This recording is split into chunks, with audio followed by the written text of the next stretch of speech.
막차, 김숨. 고속버스의 승객이라고는 고작 넷뿐이었다. 순옥과 남편, 그리고 일행이 아닌 남자 둘. 고속버스가 출발하기 10여 분 전부터 그녀와 남편은 운전석 줄 5번째 칸을 나란히 차지하고 앉아 있었다. 고속버스가 터미널을 빠져나가 고속도로에 들어서도록 남편은 질끈 내려감은 눈을 뜨지 않았다. 히터를 한껏 틀어놓아 고속버스 안 공기는 덥고 건조했다. 아직 2월 중순이라 히터를 꺼버리면 손발이 금세 시려올 것이었다. 눅눅한 걸레 냄새와 쉬어 터진 김밥 냄새, 지려진 어묵 국물 냄새가 뒤섞여 맡아져 그녀는 벌써부터 멀미를 느꼈다. 알루미늄 포일을 구길 때 나는 소리가 아까부터 그녀의 뒤쪽에서 들려왔다. 멀어도 어지간히 멀어야지요. 어지간히. 그녀는 의자 등받이가 박지한 거북의 등딱지만큼이나 딱딱해 영 불편했다.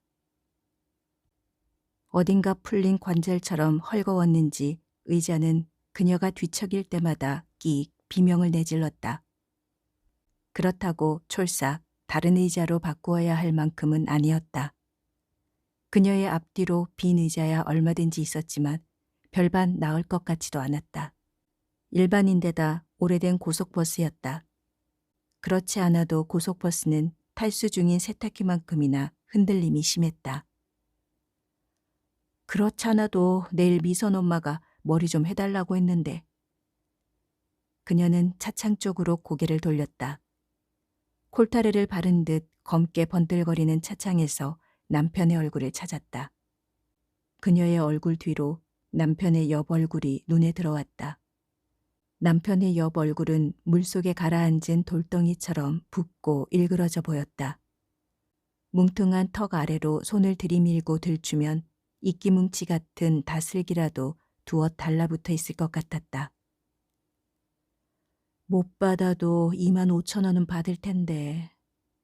남편은 그러나 아무 대꾸가 없었다. 사뭇 다른 미장원에 다니는 것 같더니만 전화까지 해왔지 뭐예요. 이럴 줄 알았으면 미선 엄마한테 오늘 오라고 할 걸 그랬어요. 알루미늄 포일을 구기는 소리가 계속 들려와 그녀는 고개를 뒤쪽으로 돌렸다. 빈 의자들 넘어 빗쭉 튀어나온 검은 머리가 그녀의 눈에 들어왔다. 의자들에 가려져 얼굴과 몸이 전혀 보이지 않아 가발이라도 걸쳐놓은 것 같았다. 하기는 그렇게나 느닷없이 전화가 올 줄 알았나요? 그때 정전인가 싶게 고속버스 실내가 갑자기 어두워졌다. 환하게 켜져 있던 조명들이 일제히 꺼져든 것이었다. 그녀는 무릎 위 가방 지퍼를 더듬더듬 열고 그 안으로 손을 집어넣었다. 휴대폰을 찾아 꺼냈다. 혹시나 부재중 전화가 걸려왔나 살폈지만 한 통도 와 있지 않았다. 그녀는 핸드폰을 도로 가방 속에 집어넣었다. 전화가 온 게 몇 시였대요? 남편은 여전히 아무 대꾸가 없었다. 뉴스를 하고 있었으니까 7시가 조금 넘어서였을 거예요. 전화기가 울릴 때 그들은 텔레비전을 틀어놓고 저녁을 먹고 있었다. 그녀는 고등어와 지진 무청을 입속에다 씹다 말고 전화를 받았다. 무청은 쓴맛이 우러나도록 씹어대야 할 만큼 질겼다. 아들의 전화였다. 며느리가 오늘 밤을 못 넘길 것 같다는 소식을 전하면서 아들은 울먹이고 있었다. 그녀는 전화를 끊자마자 뱉어버리려던 무청을 얼떨결에 삼키고 말았다. 무청은 위와 창자를 거치는 동안 삼실만큼 질긴 섬유질만 남아 내일이나 모레쯤 화장실에서 무던히 애를 쓰게 할 것이었다. 며칠 전 통화할 때만 해도 반년은 더 살 수 있을 거라고 했잖아요. 반년은요? 며느리의 대장에서 처음 암덩어리가 발견된 것은 5년 전이었다. 수술과 항암 치료 덕분에 근 1년은 별탈 없이 완치되는가 싶더니 재발되었다. 또다시 항암 치료를 받는 와중에 암은 자궁과 위, 폐로도 번졌다. 기적조차 바랄 수 없게 된 상황에서 며느리는 입원과 퇴원을 출퇴근하듯 반복했다. 퇴원했다는 소식이 들려오기 무섭게 입원했다는 소식이 들려왔다. 며느리가 또다시 병원에 입원했다는 소식이 들려온 건 한 달쯤 전이었다. 그녀는 그 소식이 새삼스럽지도 밥을 굶도록 절망적이지도 않았다. 입원이 한두 번도 아니고 며느리가 어느 지경으로 악화됐는지 두 눈으로 확인하기 위해 당장 서울로 올라가 볼 수도 없는 노릇이었다. 아들이 전화를 걸어왔을 때 그녀는 대성떡집 딸내미의 머리를 깎이고 있었다. 40살이나 먹은 그 집 딸내미는 정신지체가 있었다. 먹성만은 성하다 못해 지나쳐 몸집이 거인처럼 컸다. 그녀와 46년 개띠 동갑인 대성떡집 여자는 어딜 가든 그 딸을 그림자처럼 데리고 다녔다. 자신이 죽으면 관속까지 데리고 들어갈 거라는 말을 입에 달고 살았다. 죽어 썩어드는 육신이어도 어머니인 자신 곁이 동기간 곁보다 100배, 1000배는 더 나을 거라는 게 그 이유였다. 동기간이 뭔 소용인가? 서로 뜯어먹을 거나 있어야 붙어 살라고 하지. 남보다 못하다, 남보다. 관속까지 데리고 들어가게 딸내미 발모가지도 깎아달라던 대성떡집 여자의 농이 문득 떠올라 그녀는 피식 웃음이 났다. 관속으로 데리고 들어가려면 어디 발모가지만 깎아서 될까? 남산만한 그 배는 어쩌고? 그녀는 쓸데없이 떠오르는 생각을 떨쳐버리려 고개를 저었다. 갈 때가 되면 그렇게 급하게들 가더라고요. 하기는 반년을 더 산다고 그게 무슨 의미가 있겠어요. 마지막으로 본 며느리의 모습이나 떠올려 보려다 그것도 쓸데없는 짓 같아 그만두었다. 우리 같은 늙은이들에게나 반년이 의미 있을까? 그녀는 늙은이라는 말을 입에 달고 살면서도 스스로가 늙은이라는 생각이 그다지 들지 않았다. 늙은이는 무슨, 70이나 되어야 늙은이 대접을 받을까? 안방불을 켜둔다는 걸 깜빡했지 뭐예요. 그녀는 목에 두른 스카프를 풀었다. 고속도로 안 공기가 더워서인지 스카프가 아까부터 목을 조여오는 것만 같았다. 텔레비전 코드는 뺐대요? 코드를 빼두는 거랑 꽂아두는 거랑 전기세가 얼마나 차이가 나는데. 내가 밥솥 코드는 뺐던가? 하루 이틀 비울 것도 아니고 집을 나서기 전 둘러보지 않은 게 그녀는 뒤늦게 후회되었다. 밥솥에는 밥이 기껏해야 반 공기밖에 남아있지 않았다. 밥알들은 누렇다 못해 꾸덕꾸덕 말라있을 것이다. 그의 나이가 몇이더라? 그나저나 가스밸브는 제대로 잠갔던가? 며느리 말이에요. 쥐띠니까. 그녀는 며느리 나이가 39살인지 40살인지 정확히 가늠되지 않았다. 1월생이라고 했어요. 생각해봐요. 엄동설 안에 태어난 쥐가 뭐 그렇게 복이 있겠어요. 얼어 죽고 굶어 죽지는 않으면 다행이지. 아들과 며느리를 결혼시키기 전 그녀는 혹시나 하는 마음에 충북 제천까지 가서 궁합과 사주를 보았다. 개원 중 한 명이 마침 임용고시를 앞둔 딸의 운수를 보러 간다기에 겸사겸사 따라간 거였다. 그때 그 점쟁이가 그럽디다. 며느리가 40살 이후로는 두 다리 쭉 뻗고 누워 세상 근심 걱정 내려놓고 편하게 살 팔자라고요. 그러고는 더 볼 것도 없다고 하더라고요. 그 소리가 뭔 소린가 했더니 40살까지밖에 못 살 거라는 소리였지 뭐예요. 생각해봐요. 세상 근심 걱정 내려놓고 두 다리 쭉 뻗고 눕는다는 게 뭔 소리겠어요? 그녀는 순간 소름이 끼쳐 입을 다물었다. 저녁을 짜고 급하게 먹은 탓에 목이 마르기도 했다. 무청이 식도와 위에 뱀처럼 길게 걸쳐져 있는 것만 같았다. 나는 뭣도 모르고 먼 팔자를 그렇게나 기막히게 타고났나 했지 뭐예요. 그녀는 말 끝에 입가가 떨리도록 한숨을 내쉬었다. 두 다리가 퉁퉁 붓도록 남 머리나 매만져야 하는 내 팔자를 생각하면 얼마나 복받은 팔자냐. 며느리 될 여자를 두고 시샘까지 하지 않았나. 당신은 어땠는지 몰라도 나는 처음부터 그 애가 마음에 안 들었어요. 그녀는 그 말이 처음 내뱉는 말이 아님을 잘 알았다. 그 말은 아들 내외가 신혼여행에서 돌아오기 전부터 헐거워진 틀니처럼 불쑥불쑥 입 밖으로 튀어나왔다. 내내 그녀의 입속에 거북살스럽게 들러붙어 있다가 내가 어디 한두 사람 상대해 봤는가, 이 속 저 속 별별 속을 다 겪어보지 않았는가. 그녀는 자신이 바라보는 눈만은 누구보다 틀림없다고 믿었다. 남들이 다 좋다고 해도 내가 아니라고 하면 끝에 가서는 결국 아닌 적이 한두 번이었나. 고속도로에 들어서고 처음 나온 휴게소를 고속버스는 그냥 지나쳐갔다. 밤 9시가 가까운 시간이라서인지 고속도로에는 차가 드물었다. 100만 원을 해다 준 게 언제였나?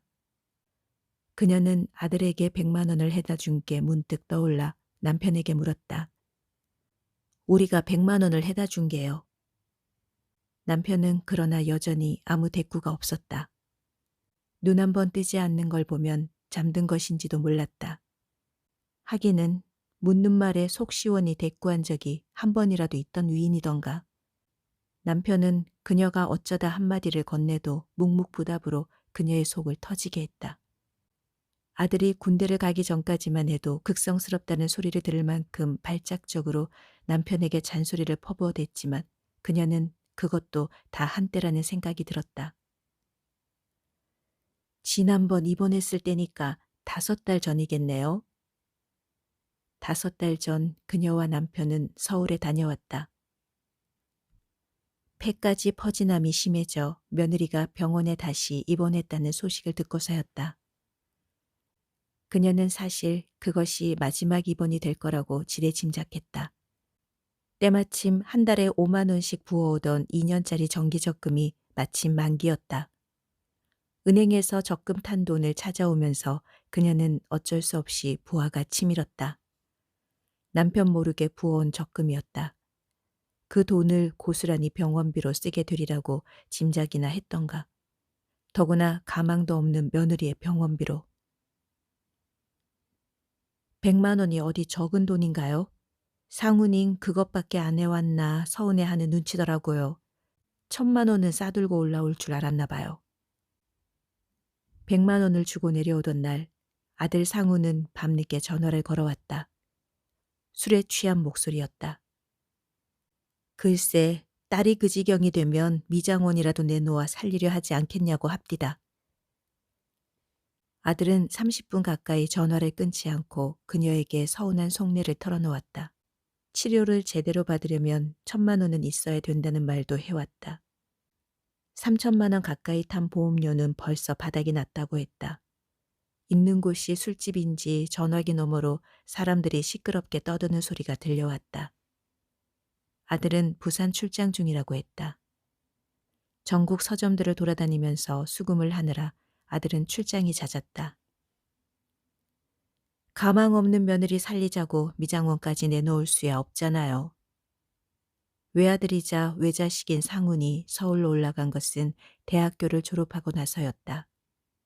대학교 선배라는 사람의 소개로 출판사 영업부 사원으로 취직이 되어서였다. 기껏 영업일을 하자고 서울까지 부득부득 기어 올라가나 못마땅하고 미덥지 않았지만 그녀는 아들을 붙잡지 않았다. 붙들어 앉혀놓는다고 해도 별다른 도리가 없었다. 서울로 올라간 지 12년 만에 겨우 제 집이라고 빌라를 장만하더니만 며느리의 대장에서 덜썩 암덩어리가 발견되었다. 빌라라고 해야 겨우 15평밖에 안 되었다. 그것도 순전히 모아둔 돈으로만 장만한 것이 아니라 그녀가 올려보낸 돈을 보태고도 모자라 은행에 융자까지 얻었다고 했다. 그녀는 그때도 적금 탄 돈 500만 원을 올려보냈고 아들은 그 돈이 자신이 바라던 것보다 적었는지 서운해했다. 아들 통장으로 입금했다고는 하지만 며느리는 500만 원을 고맙게 잘 받았다는 전화 한 통 그녀에게 걸려오지 않았다. 아들이 빌라로 이사하고 한 달쯤 지나 그녀는 남편과 서울에 다녀왔다. 때마침 친정 쪽 조카 결혼식이 서울에서 있어서 겸사 다녀온 것이었다. 아들이 장만했다는 빌라를 둘러보면서 그녀는 기쁨보다는 실망이 앞섰다. 어떻게 생긴 집이 네모 반듯하지가 못하고 각이진 데다 거실 창문을 열면 고가도로가 보였다. 온갖 차들이 수도 없이 지나다니는 고가도로였다. 그 집에서 한 1년만 살면 없던 병도 저절로 생기겠다는 말이 신물처럼 올라오는 것을 그녀는 꾸역꾸역 되삼켜야만 했다. 베란다는 세탁기밖에 들여놓지 못할 만큼 좁았다. 저녁으로 식당에서 1인분에 8,000원인가 하던 돼지갈비를 구워 먹으면서 아들은 언젠가 될지 모르는 재개발을 꿈꾸었다.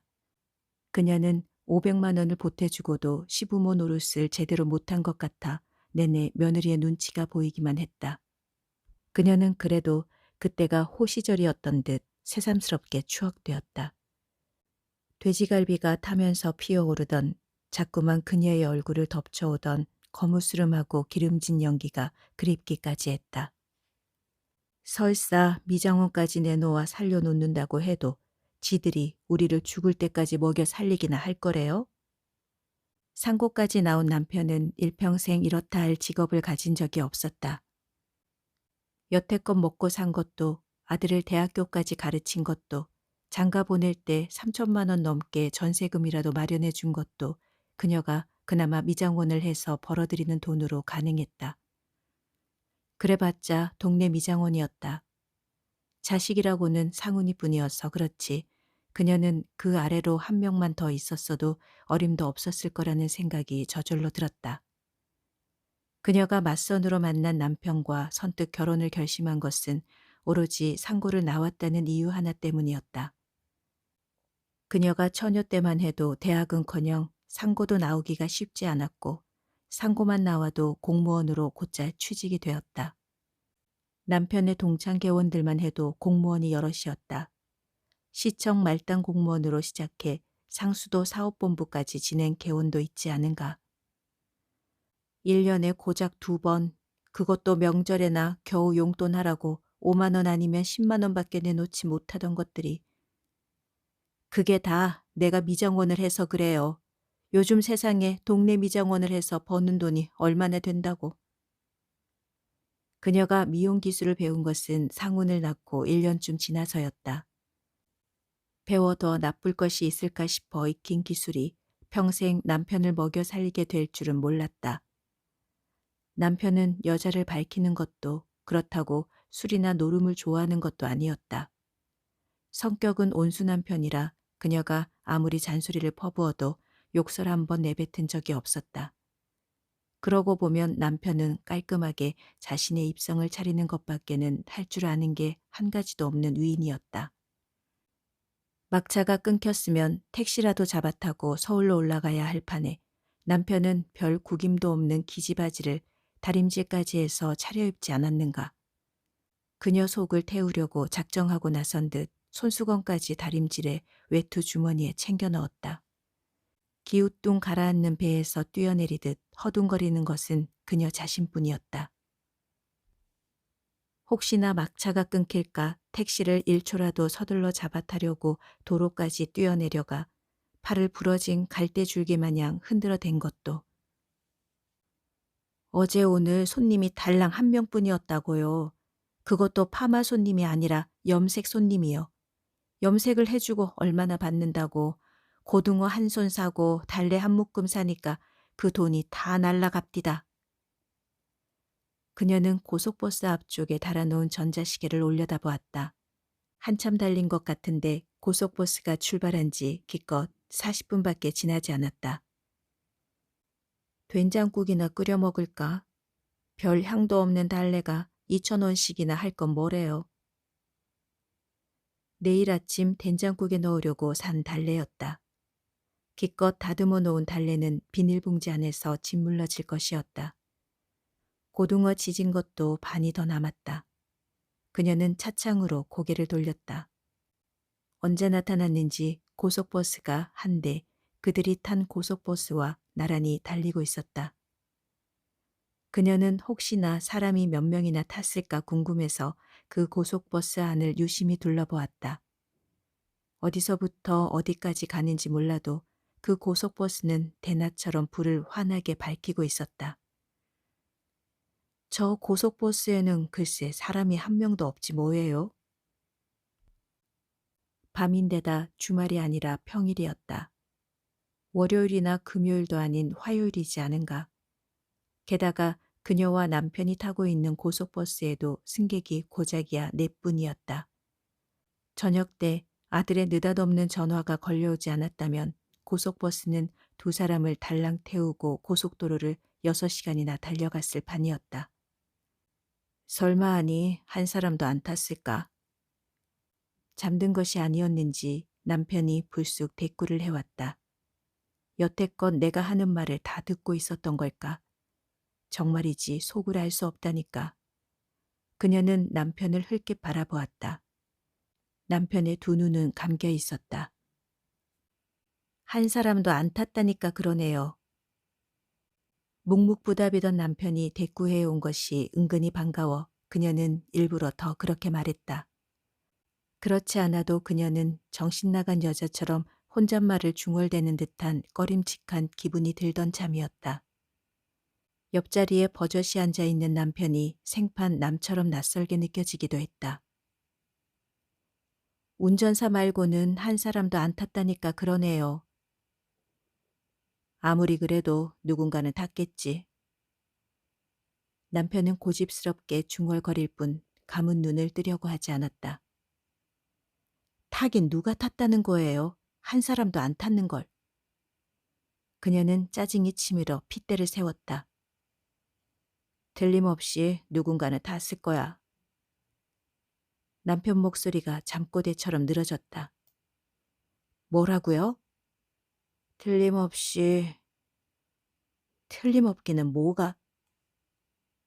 그녀는 한마디 쏘아붙이려다가 자포자기하는 심정으로 관두었다. 엉뚱한 소리를 하려거든 차라리 대꾸를 말지 쓸데없이 고집을 부리나.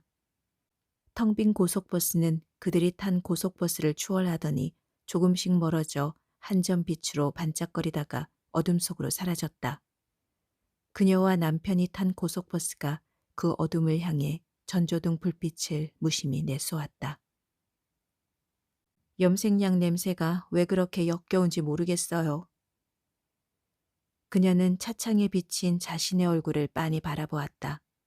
얼굴은 꼭 말라 비틀어진 감자만 같았다. 상운을 낳은 뒤로 짙게 낀 기미는 막 돋아나기 시작한 싹들만 같았다. 독을 품은 보라색 싹들이 금방이라도 무성하게 자라나 얼굴을 뒤덮어버릴 것 같은 기분이 들었다. 염색약 냄새만 맡으면 속이 뒤집어져서 흰죽으로도 달래지지가 않아요. 그렇다고 염색 손님을 안 받을 수도 없고. 탈수된 수건들을 널지 않았다는 것을 문득 깨닫고 그녀는 말끝을 흐렸다. 저녁을 먹고 나서 넌다는 걸 그만 깜빡했다. 하기는 수건 널 정신이 어디 있었는가. 그것도 한두 장이 아니고 30장은 넉넉히 되는 수건을. 아무리 빨라야 닷새 뒤에나 내려올 수 있으리라. 그동안 수건들은 세탁기 안에서 악다구니 쓰듯 뒤엉킨 채 큼큼한 냄새를 풍기면서 썩어갈 것이었다. 하도 빨아대 그녀의 살가죽만큼이나 거칠고 빳빳해진 수건들이었다. 한 장에 2,000원 할까 말까 한 수건들을 한 번씩 싹 바꾼다 하면서도 그녀는 바꾸지 않고 있었다. 하루에 고작 2서너밖에 안 되는 손님들을 위해 수건을 바꾸는 것이 괜한 헛수고처럼 생각되기도 했다. 친정 식구들이 죄다 와 있겠지요? 그녀는 며느리의 친정 식구들이 아무래도 어렵기만 했다. 결혼식 때도 큰손녀 돌 때도 시댁 식구들보다 더 난리를 치지 않았나. 부동산 여자가 그러던데 늙어서 3가지만 있으면 산다지 뭐예요. 그녀는 머릿속에 떠오르는 대로 아무 말이나 중얼거렸다. 하나가 돈이고 또 하나가 딸이고 또 하나가 종교라지 뭐예요. 독을 품은 보라색 싹들로 뒤덮이는 광경을 놓치지 않으려는 듯 그녀는 자신의 얼굴에서 좀처럼 눈을 떼지 못했다. 우리한테는 그 셋 중 하나도 없지 뭐예요. 돈도 딸도 종교도요. 그 고속버스예요. 전멸하는 불빛처럼 사라진 지 10분이나 지났을까. 그녀가 감았던 눈을 도로 떴을 때 그 고속버스가 어느 결에 나타나 그들이 탄 고속버스와 나란히 달리고 있었다. 아까 그 고속버스요. 그 고속버스는 여전히 불을 환하게 밝히고 있었다. 한 사람도 태우지 않은 그 고속버스 말이에요. 혹시나 하는 마음에 그녀는 그 고속버스 안을 아까보다 더 유심히 둘러보았다. 그러나 역시나 그 고속버스에는 한 사람도 타고 있지 않았다. 운전기사도 없이 유령처럼 내달리는 것은 아닌가 하는 의심이 들기까지 했다. 정말 한 사람도요. 아까와 달리 남편은 아무 대꾸도 해오지 않았다. 그새 잠든 것인지도 몰랐다. 너무 바짝 붙어서 달리고 있어서인가 그녀는 자신과 남편이 그 고속버스에 타고 있는 것만 같은 착각이 들었다. 그 고속버스 안에 남편과 그녀 자신, 그렇게 단둘이 타고 있는 것만 같은 목적지가 어딘지도 모른 채 마냥 그렇게 흔들리면서 실려가는 것만 같은 빈 의자들과 함께 우리는 그저 죄인처럼 죽은 듯이 있다가 내려오자고요. 그녀는 목소리가 갈라지도록 낮춰 중얼거렸다. 죽은 듯이요. 그녀는 더 낮게 중얼거렸다. 그게 어디 우리가 지은 죄가 있어서인가요? 그녀는 일껏 목소리를 낮춘 게 무색해지도록 항변하듯 말했다. 어디 지은 죄가 있어서겠냐고요. 세상 사람들이 얼마나 수군거리겠어요. 그녀는 고개를 가로저었다. 알지도 못하면서 떠들어대는 게 세상 사람들이 아니에요. 그녀는 원망과 포기의 심정이 뒤섞인 눈빛으로 남편을 흘겨보았다. 하기는 저 인간이 어디 세상 사람들 말에 귀 기울인 적이 있던가. 신문과 뉴스에서 몇 날 며칠 떠들어대는 얘기에도 이렇다 저렇다 한마디 없는 흑살이 깝대기 같은 위인이 아닌가. 그녀는 차창 쪽으로 다시 고개를 돌리려다 말고 자신들과 대각선으로 앉은 남자를 바라보았다. 잠들었는지 그 남자는 고개를 잔뜩 수그리고 있었다. 그런데도 그녀는 괜히 그 남자가 자신이 중얼중얼 내뱉는 말을 다 엿듣고 있는 것은 아닌가 하는 찝찝한 기분이 들었다. 그 남자뿐만 아니라 뒤쪽에 앉은 또 다른 남자도 운전기사도 오로지 남편만이 자신이 짓거려대는 말을 전혀 듣고 있지 않는 것 같았다. 그런데 저희는 뭔 일로 이 밤에 서울까지 올라가는가. 아무리 급한 일이라 한들 가까운 누군가가 죽고 사는 문제 때문은 아니리라. 며느리가 자궁을 드러내던 날 안사돈이 그럽디다. 암이 자궁까지 퍼져 며느리가 불가피 수술을 받던 날 그녀는 혼자 첫 차를 타고 서울에 올라갔다. 캄캄한 새벽에 밥 한술 못 뜨고 집을 나섰는데도 서울 터미널에 도착하자 대낮이었다. 수술은 마취와 회복 시간까지 합쳐 6시간도 넘게 걸렸다. 며느리가 수술을 받는 동안 그녀는 어쩔 수 없이 안사돈과 함께 대기실을 지켜야 했다. 딸이 수술실에 들어가기 전부터 흐느끼던 안사돈과 달리 그녀는 눈물 한 방울 나오지 않았다. 억지로라도 눈물을 쥐어짜내야 하는 것은 아닌가. 화장실에서 수돗물이라도 받아 눈 밑에 묻혀와야 하는 것은 아닌가. 괜히 안사돈의 눈치가 보이고 민망스럽기까지 했다. 우리가 하도 지은 죄가 많아서 아무 잘못도 없는 자기 딸이 그 벌을 대신 받는 거라고요. 기어이 우리라고 합디다. 우리라고요. 그녀는 고개를 저었다. 터미널에서 내리면 택시를 타야겠지요? 그녀는 아무래도 자신의 혀가 다 닳아 없어지도록 중얼거려야만 고속버스가 목적지인 서울터미널에 도착할 것 같은 기분이 들었다. 새벽 1시가 다 되어서나 도착이니까 지하철이 끊겼을 거예요. 하기는 지하철이 다닌다고 해도 우리가 어떻게 지하철을 타고 찾아가겠어요. 당신이나 나나 무슨 역에서 내려야 하는지 아는 것도 아니고. 혀가 닳는 것으로는 모자라 어금니들이 뿌리 뽑혀 들썩거리도록 중얼거리고 나서야 이 극성맞은 입이 저절로 다물어지려나. 그 애까지 나왔으면 어쩔 뻔했어요. 그녀는 아차 싶었지만 이미 입 밖으로 토해진 말이었다. 며느리가 왜 셋째를 가졌었잖아요. 남편에게 언젠가 그 얘기를 한 적이 있는 척 그녀는 불어 시침을 뗐다. 6년 전인가? 내 생일 때 애들이 1달 전부터 내려온다 해놓고 못 내려왔었잖아요. 그때 애를 지웠나 보더라고요. 어쩐 일로 내 생일을 다 챙기나 불안하더니만. 하기는 기껏 챙긴다고 해야 밤늦게 내려와서는 아귀찜이나 오리고기를 사주고 다음날 아침 먹기가 무섭게 올라가기 바빴겠지만 말이에요. 아침 먹은 설거지나 어디 속 시원히 해놓고 올라가나요? 구정물만 겨우 면한 설거지. 빠듯한 월급으로 애 둘을 키운다는 핑계로 며느리가 언제 버젓한 생일 선물을 안겨줬던 적이 있던가. 오늘 밤을 못 넘길 거라는 며느리를 두고 별일까지 죄다 끄집어내는구나 싶으면서도 그녀는 그것을 거리가 너무 먼 탓으로 돌렸다. 거리가 1~2시간만이어도 할 이야기와 하지 말아야 할 이야기를 얼마든지 가릴 수 있었으리라. 사내애였어요. 손녀만 둘이라. 그녀는 한동안 며느리가 상의 한마디 없이 애를 홀딱 지워버린 것에 대해 화가 나 있었다. 그렇지만 그녀는 설사 며느리가 상의를 해왔다 한들 낳으라는 소리를 선뜻 건네지 못했으리라는 걸 잘 알고 있었다. 져먹을 건 가지고 태어난다고들 하지만 자식 셋을 감당하기가 어디 그렇게 만만하겠는가. 글쎄 태어나지도 못할 애의 태몽을 내가 꾸었지 뭐예요. 태어나지도 못할 애의 태몽을요. 아들 상훈의 태몽은 가물가물한데 그녀는 그 태몽만은 방금 꾼 꿈처럼 생생했다. 16살 때 떠나온 고향집 뒷산에 올라갔다가 새끼 호랑이를 한 마리 주워가지고 내려오는 꿈이었다. 왜 죽은 친정어머니뿐 아니라 친정어머니보다 더 일찍 죽은 당숙모도 보였다.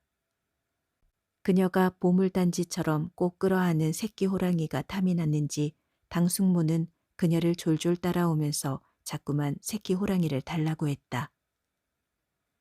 내가 주운 새끼 호랑이를 자꾸만 달라지 뭐예요. 자꾸만요. 그래서 한번 하나만 보라고 새끼 호랑이를 당숙모한테 홀딱 건네주었지 뭐예요. 그녀는 그다지 살갑지 않았던 당숙모가 꿈에까지 나타나 새끼 호랑이를 빼앗아 갔나 싶어 죽은 이가 괜히 밉고 원망스럽기까지 했다.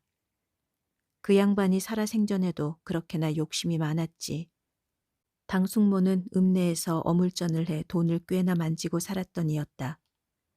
딸만 넷을 낳은 친정어머니와 달리 아들을 5이나 낳아 그 유세도 보통이 아니었다.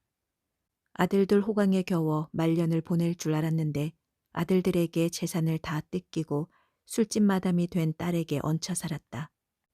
허우대 좋던 사유가 술집 여종업원과 바람이나 살림을 차리는 꼴까지 보고 나서야 허망하게 죽었다.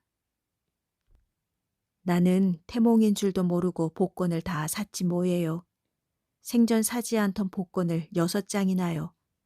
그날따라 이상하게 미장원에도 손님이 끊이지 않게 찾아오는 게 태몽인 줄 모르고 말년에 팔자가 피려는가 보다 했다니까요. 그녀는 말끝에 탄식을 내질렀다. 그 애까지 낳았으면 정말 어쩔 뻔했어요. 상훈이만 죽어나는 거지.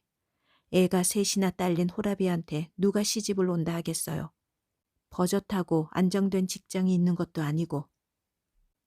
아들은 서울로 올라간 뒤 이런저런 이유로 여러 번 직장을 바꾸었었다. 며느리를 만나기 전 반년 정도 백수로 지내기까지 했다. 아들은 그때 고시원에서 생활했는데 그녀는 다달이 고시원비를 올려보내야 했다. 100만 원 가까이 카드비까지 져 그것을 갚아주기까지 했다. 그래서인가 그녀는 출판사 영업일이라는 게 불안하고 영 미덥지가 않았다. 그래서 은근히 아들이 변변한 직장을 가진 여자와 결혼했으면 싶었다. 대단찮아도 자신처럼 생활비쯤은 벌 기술이 있거나 대릴 사위를 살더라도 처가 쪽이 돈푼께나 있었으면 하고 바라기까지 했다. 며느리는 아들이 다니던 출판사에서 격리를 보던 여자로 처대를 낳고는 집에 들어앉아 살림만 하였다. 고작 살림이나 하는 주제가 아들이 청소기 한번 돌릴 줄 모른다면서 불평을 오죽 해댔는가. 그녀는 가방을 열고 인절미가 든 비닐봉지를 찾아 꺼냈다. 인절미는 아직도 차갑고 딱딱했다. 서울에 도착할 즈음에야 겨우 녹아있을 것이었다. 말랑말랑 녹으려면 내일 아침은 되어야 할 것이었다. 인절미를 괜히 싸왔다는 후회가 들었지만 어쩔 수 없었다. 혹시나 해서 냉동실에서 인절미를 한 덩어리 꺼내 가방에 챙겨 넣었다. 그때만 생각하면 아직도 곱깝고 괘씸하지 뭐예요. 그녀는 부스럭 소리가 나도록 인절미가 든 비닐봉지를 주물럭거렸다. 큰손녀가 태어난 지 석 달쯤 되었을까. 한번 다녀갔으면 싶어하는 아들의 전화를 받고 그녀 혼자 서울에 다녀온 적이 있었다. 산후 우울증인가로 며느리가 힘들어하고 있다고 했다. 그녀는 이틀 밤을 자면서 장을 받아 열무김치와 오이 소박이를 한 통씩 담아주고 밑반찬도 서너 가지 만들어 주었다. 내가 제 집에 일하러 온 파출부도 아니고 계단을 다 내려가지도 않았는데 현관문을 야멸차게 닫아버리지 뭐예요. 내가 친정어머니였어 봐요. 계단까지 따라 내려오다 못해 미안하고 고마워 택시라도 태워서 보냈을 거예요. 현관문을 어찌나 세게 닫았으면 계단 난간이 다 흔들렸겠는가. 냉장고 청소에 화장실 청소까지 해준 걸 생각하면 그녀는 한동안 잠을 자다가도 벼락을 맞은 듯 벌떡 몸이 일으켜졌다. 등신처럼 뭐 잘 보일 게 있다고 행주까지 삶아 널어놓고 왔을까. 이틀 밤을 자면서 얼마나 고단했으면 고속버스를 타고 내려오는 내내 한 번도 안 깨고 죽은 듯이 잠을 잤겠는가. 현관문 닫히는 소리는 아직도 그녀의 귓속에서 쟁쟁했다. 그녀는 그 뒤로 오기가 생겨 특별한 일이 아니면 아들 집에 다니러 가지 않았다. 내 집을 놔두고 뭐하러 며느리 눈치를 보면서 잠을 자나 싶어서였다. 그래서인가 결혼한 지 10년이 넘도록 아들 집에 다녀온 게 한 손으로 셀 수 있을 정도였다. 무능한 아들을 둔 탓이라고 생각하려 해도 어찌나 속이 상하던지. 그녀는 갈라져 나오는 목소리를 큼큼 가다듬었다. 내 돈 들여 차 위에 올라가서는 그런 대접이나 받다니. 고작 그런 대접이나요. 오죽 우습고 만만히 봤으면. 서너 점이었던 불빛들이 어느 순간 셀 수 없을 만큼 늘어났다. 대전인가? 그렇지만 벌써 대전일 리가 없었다. 아들에게서는 왜 전화가 없는가? 그녀는 아들의 핸드폰으로 한 번 더 전화를 넣어보려다 관두었다. 밤이 지나려면 아직 멀었다. 고속버스가 서울에 도착하고도 4-5시간이 지나야 밤은 겨우 물러갈 것이었다. 당신이 뭘 알겠어요. 그녀는 얼떨결에 고속버스 안이 울리도록 큰 소리로 중얼거렸다. 그녀는 자신의 목소리가 아니라 먹먹해진 귀가 울리는 것이라고 생각했다. 당신이 뭘 알겠냐고요. 뭘. 여기가 어디쯤이래요? 굳은 염색약만 같은 어둠 속에 박힌 불빛들이 가물가물 멀었다. 대전이나 지났나? 속으로는 아직 대전에 못 미쳐도 한참 못 미쳤을 거라고 생각하면서도 그녀는 그렇게 말했다. 대전만 지나도 반인데. 그녀는 차창을 괜히 손바닥으로 쓸었다. 서울이 대전쯤만 같아도 멀다 하지 않겠어요. 서울까지 꼬박 6시간이나 걸리니 원. 말은 그렇게 했지만 그녀는 서울이 가까워오는 것이 그다지 달갑지 않았다. 아들만 아니었으면 생전 찾아갈 일이 없을 서울이 차라리 나설 엄두조차 나지 않을 만큼 멀었으면 싶었다. 휴게소에 한 번은 들르겠지요? 그녀는 인절미를 한 덩이 떼어 입속에 넣었다. 돌덩이처럼 무겁게 혀를 누르는 인절미를 우물우물 씹었다. 인절미가 품은 냉기가 허술한 어금니들을 시리게 했다. 그녀는 자신이 씹고 있는 것이 찹쌀 덩어리가 아니라 자신의 혀인 것만 같은 기분이 들었다. 불린 쌀을 빻아 쪄낸 뒤 뭉쳐 콩가루를 묻혀낸 찹쌀 덩어리가 아니라 혀인 것만 같은. 그녀는 그럴 수만 있다면 혀를 씹어 삼켜버리고만 싶었다. 당신은 어떤지 모르겠지만 나는 보고 싶지도 않아요. 그녀는 덜 씹힌 인절미를 꿀꺽 삼켰다. 그것까지 봐서 뭐 하겠어요. 기껏 삼킨 인절미가 되올라오는 것 같아 그녀는 입안에 침을 끌어모아 삼켰다. 굳이 그것까지. 지켜본다 한들 서로 간에 뭐 할 말이 있을까. 1년에 두서너 번 보던 사이가 뭔 정이 그렇게나 들었다고. 나도 그렇지만 며느리도 성격이 보통 쌀쌀한가.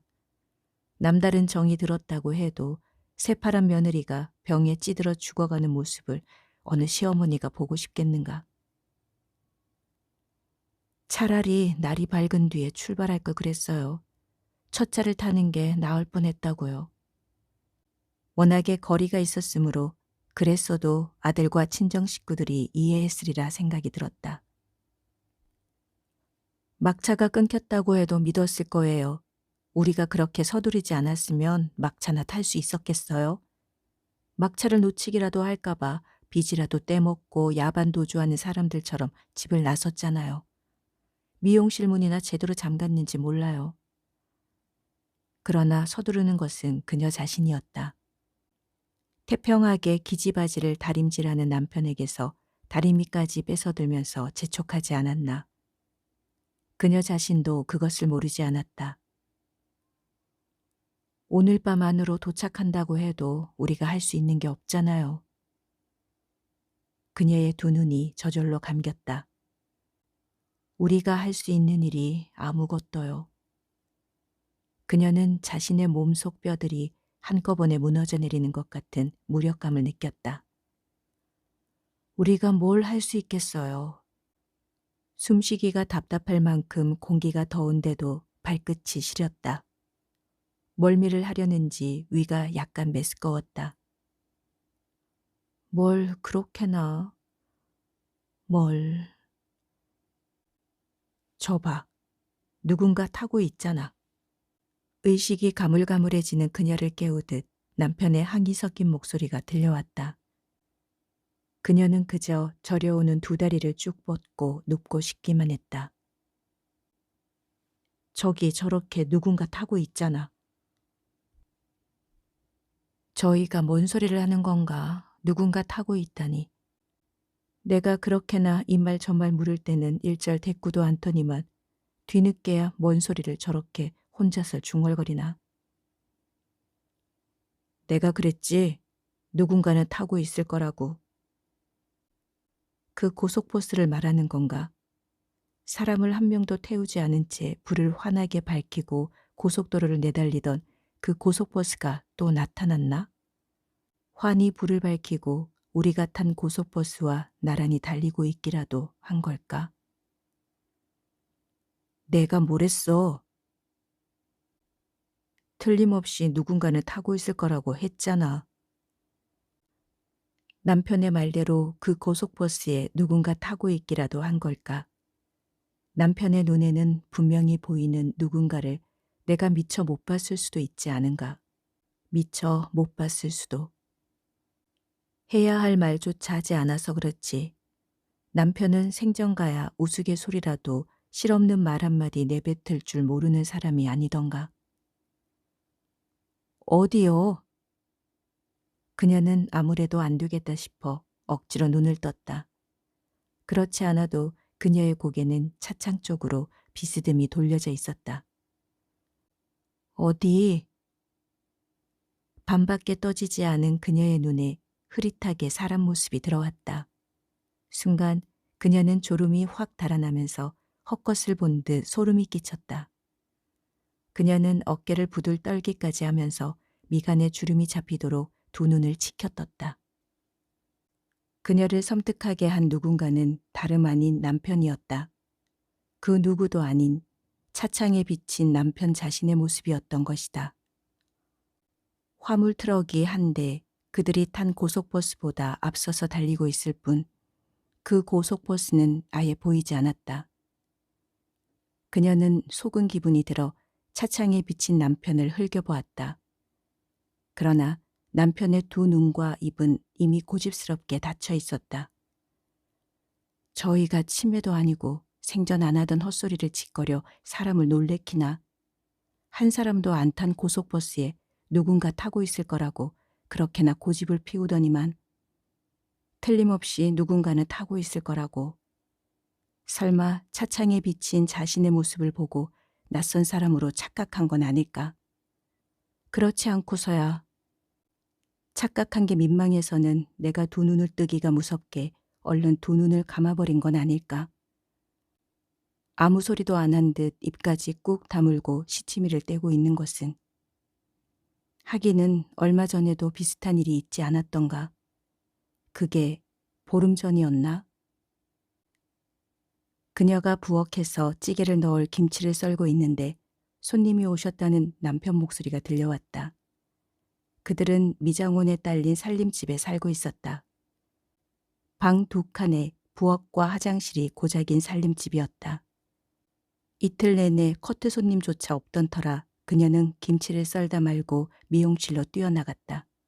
그러나 파마 손님이길 바랐던 게 무색하게도 미용실에는 남편밖에 없었다. 죄진 이처럼 미용실 구석에 숨듯이 서서는 거울을 빤히 들여다보고 있었다. 손님은요? 저기 손님이 계시잖아. 저기 어디요? 저기. 남편의 손이 공중부양하듯 허공으로 들어올려지더니 거울을 가리켰다. 다름 아닌 거울 속 자신을. 거울로부터 멀찍이 떨어져 있어서인지 거울 속 남편의 모습은 바위로 머리를 꾹 눌러놓은 듯 납작하고 일그러져 보였다. 난 또 다저녁에 파마 손님이 드나 했는데 웬걸요. 정말이지 염치라고는 벼룩의 간만큼도 없는 손님이 또 찾아왔네요. 반갑기는커녕 소금을 뿌려 쫓아버려도 시원찮을 손님이 말이에요. 당신이 저 손님 좀 쫓아버려요. 다시는 찾아오지 못하게 멀리 좀요. 멀리요. 멀리. 그녀는 거울 속 남편을 향해 새되게 쏘아붙이고 부엌으로 갔다. 썰다만 김치를 마저 썰었다. 찌개를 끓이는 대신 기름을 잔뜩 두르고 김치 부침개를 부쳤다. 손님이 한 명도 들지 않는 미용실에 나와 텔레비전을 보면서 부침개를 뜯었다. 저희가 벌써 치매가 오는 건 아닐 테지. 하기는 적은 나이라고 할 수 있나. 남편은 그녀보다 5살이나 많은 68살로 칠순이 내일 모레였다. 평생 먹여 살린 것으로도 부족해 치매 들린 꼴까지 보고 살아야 하는 건 아닌가. 아들에게서는 왜 전화가 없냐. 며느리는 지금 죽은 사람인가 산 사람인가. 두 손녀를 여태까지는 친정 쪽에서 돌봤지만 친할머니인 내가 데려다 돌봐야 하는 건 아닌가. 아들이 어떻게 두 딸까지 돌보면서 직장 생활을 할까. 아직 제 머리도 감지 못하는 어린 것들을. 차창에 비쳐 흔들리는 남편의 익숙하고도 낯선 얼굴에서 그녀는 좀처럼 눈을 떼지 못하고 있었다. 대전은 벌써 지났을 테지요? 얼굴이 돌덩이처럼 굳은 듯해 그녀는 손으로 얼굴을 꾹꾹 눌렀다. 그녀의 손은 그러나 얼굴보다도 더 단단히 굳어 마디들이 제대로 펴지지 않았다. 남들보다 더 써먹어대서인지 손은 그렇지 않아도 밤만 되면 걷잡을 수 없이 저려왔다. 낮에 파마 손님을 3사람만 받아도 숟가락 들기가 무서울 정도로 10손가락들이 저릿저릿 떨린다는 걸 저희가 어떻게 알겠는가. 병원에 다시 입원했다고 연락이 왔을 때 한번 올라가 볼 걸 그랬어요. 아들도 올라왔으면 싶은 눈치였지만 그녀는 모르는 척했다. 그날 올라갔다가 그날 내려올 수도 없는 노릇이었다. 하루라도 붙어 앉아 병간호를 해줘야 할 텐데 그러려면 못해도 이틀 밤은 영락없이 자야 했다. 올라가는데 하루, 내려오는데 하루가 걸리니 나흘을 꼬박 미장원 문을 닫아야 했다. 돈 나올 구멍이라고는 미장원밖에 없는데 나흘 문 닫기가 어디 말처럼 쉽나요? 어디서 연금이 나오는 것도 아니고요. 올라갔다 내려오는 차비 또한 만만치 않았다. 차비는 그녀가 받는 파마값보다 5,000원이나 더 비쌌다. 100만 원 갖다 준 게 엊그제라고 해도 어디 그냥 갈 수 있나요? 2, 30만 원이라도 들고 올라가야지. 입원한 지 얼마나 됐다고 금방 그렇게 될 줄 알았나요? 가망이 없다는 거야 벌써부터 알고 있었지만 말이에요. 그녀는 말끝에 페라도 토하듯 숨을 내쉬었다. 피 한 방울 안 섞였다지만 그 애가 그렇게 된 게 내 탓인지도 모르지요. 내 탓인지도요. 그녀는 며느리가 아들을 따라 처음 인사를 오는 날을 떠올리고 그네를 낳고 부은 얼굴로 병원 침대에 누워있던 모습도 떠올렸다. 항암 치료를 받느라 머리카락이 흉하게 빠진 모습도, 그리고 며느리 대신 꾸었던 태몽도. 당신도 그렇게 생각해요? 그녀는 여전히 차창에 비친 남편의 얼굴에서 눈을 떼지 못하고 있었다. 내가 지은 죄가 많아서 그 애가 그렇게 되었다고 생각해요? 내 대신 그 애가 벌이라도. 그렇지, 벌이라도. 언젠가 남편의 동창 개원인 박찬세라는 이한테 돈 150만 원을 빌려준 적이 있었다. 아주 큰 돈이 아니라 마지못해 빌려주었는데 그이가 그만 그 돈을 갚지 못하고 죽었다. 크게 설렁탕 식당을 냈다가 권리금마저 죄에 까먹고 술에 찌들어 살더니만 도로 한가운데서 트럭에 치여 직사했다. 죽은 이와 함께 빚 150만 원을 묻어두려는 남편을 대신해 그녀는 그 돈을 기어이 받아내고야 말았다. 내가 모를 줄 알아요? 그녀는 혀에 엉겨든 머리카락이라도 떼어내는 심정으로 말했다.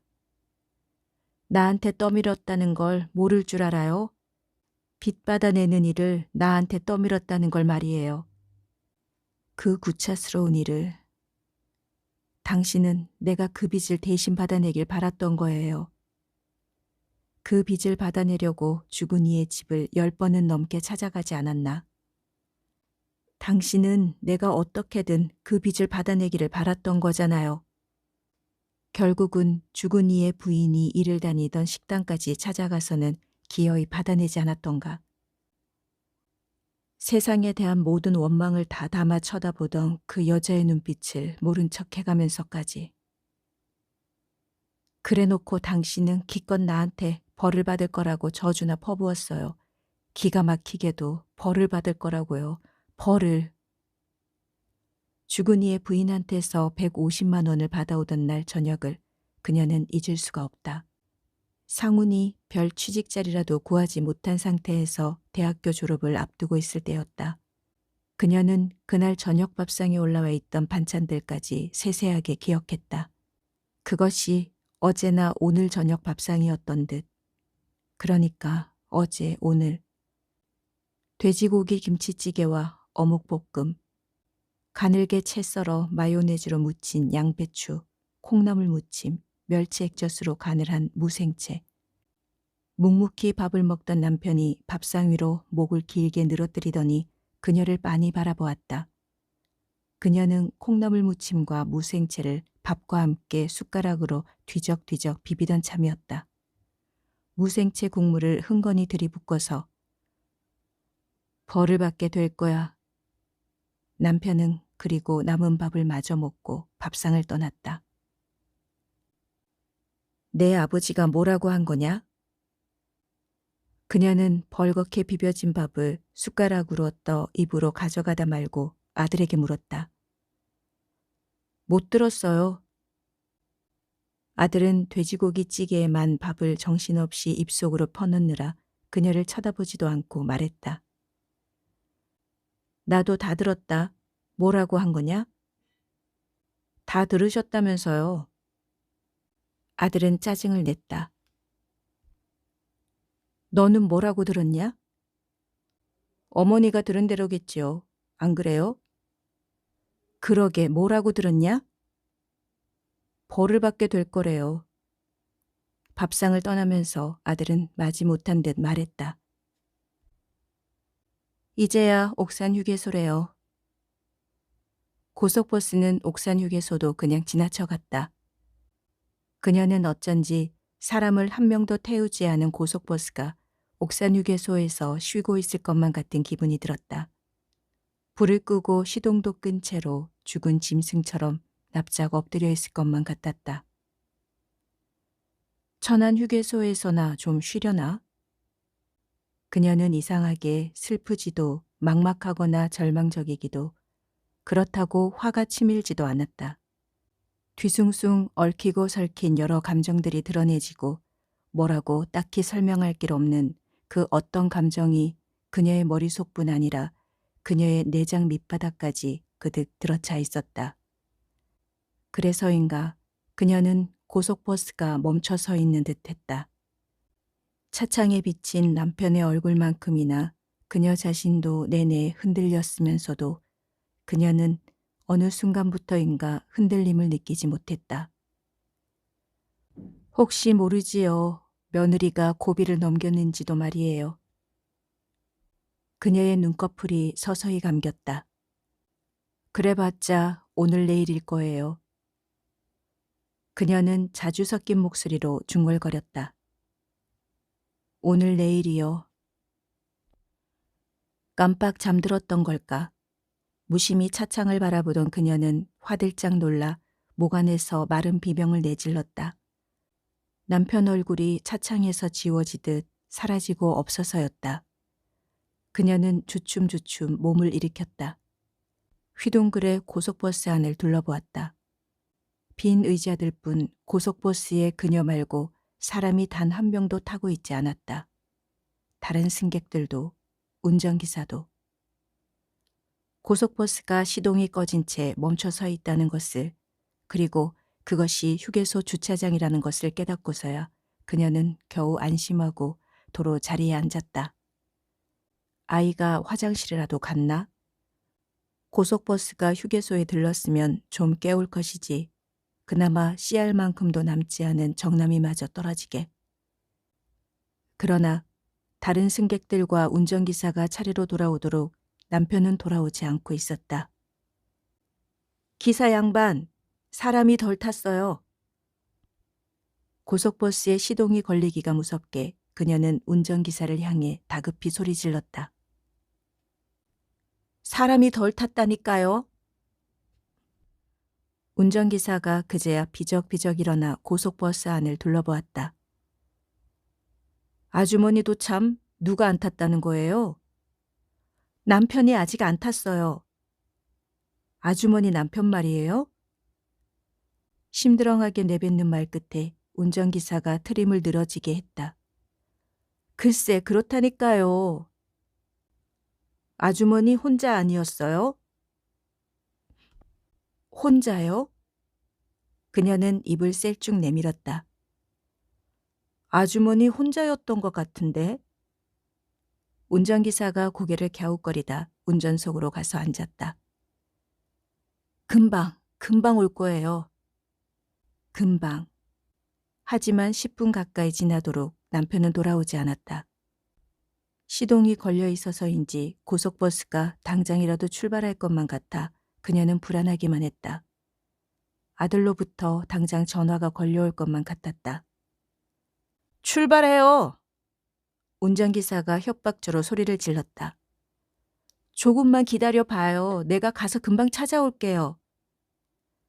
그녀는 운전기사의 욕설 섞인 불평을 뒤로하고 고속버스에서 다급히 내렸다. 남편은 그러나 휴게소 화장실에도 식당에도 편의점에도 없었다. 커피 자판기 주변도 살폈지만 남편을 찾지 못했다. 남편이 돌아올까봐 싶어 고속버스 쪽으로 걸음을 내딛던 그녀는 스스로도 모르게 우뚝이 멈추어 섰다. 유난히 불을 환하게 밝힌 고속버스가 그녀 눈에 들어왔기 때문이었다. 아무래도 고속버스를 유령처럼 내달리던 그 고속버스인 듯 싶었다. 승객을 한 명도 태우지 않고 그 고속버스는 타고 갈 사람을 기다리듯 문을 활짝 열어젖히고 있었다. 그녀와 남편이 여태 멀미가 나도록 타고 온 고속버스는 그 고속버스 뒤쪽에 그림자처럼 어둡게 서 있었다. 그녀는 마음 같아서는 그냥 그 고속버스에 올라타고 싶었다. 그 고속버스가 달려가는 곳까지 무작정 따라갔으면 했다. 문이 닫히는가 싶더니 그 고속버스가 앞쪽으로 천천 미끄러져 나왔다. 사방에서 몰아치는 바람을 맞으면서 우두커니 선 그녀를 치받기라도 할 듯 지나갔다. 누군가 타고 있다던 남편의 말이 불현듯 떠올라 그녀는 고개를 치켜들어 고속버스 안을 살폈다. 한순간 그녀는 자신의 눈가가 바르르 떨리는 것이 느껴졌다. 남편 말대로 그 고속버스에 누군가 타고 있었기 때문이었다. 아무도 타고 있지 않을 줄 알았는데 남편 말대로 누군가. 그 고속버스가 유유히 휴게소를 빠져나가 고속도로로 들어서는 것을 그녀는 멍하니 바라보았다. 그 고속버스에 타고 있던 누군가가 유령인가 싶게 호련히 타고 있던 누군가가 하필이면 남편과 닮아 있어서다. 그녀가 깜빡 든 잠에서 깨어났을 때 그녀 옆자리에도 휴게소 어디에도 없던 남편과 몹시. 혹시나 그 사이 남편이 돌아왔을지 모른다는 생각에 그녀는 고속버스 쪽으로 서둘러 걸음을 떼었다.